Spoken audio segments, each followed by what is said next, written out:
পুরো বাগান জঙ্গল হয়ে আছে আম খুদুইরা এই শাকগুলো দিয়ে। তো আজকে ভাবলাম তুলে নিয়ে নিই, চিংড়ি দিয়ে তরতরা করব। তো বাগানটাকে একটু পরিষ্কার করি। তা এখন হচ্ছে আমি শাকগুলোকে তুলে নিচ্ছি। এই তো তো আজকে তরতরা করব। মাশাল্লাহ গাইস, দেখেন পুরা এক ট্রে শাক হয়েছে আম খুদুইরা। আর এই তো লাল শাকগুলো আজকে আর খাওয়া হবে না। আর এই যে দেখেন পুরা এক ট্রে, আপনাদেরকে আমি ভালো করে দেখাই, না পড়লেই হইল।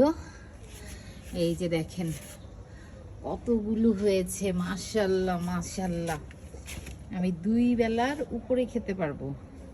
এই যে দেখেন পুরাটা ট্রে ভরে গেছে। আর এই তো দেখেন টপে শিকড় আছে, আবারও খাওয়া যাবে।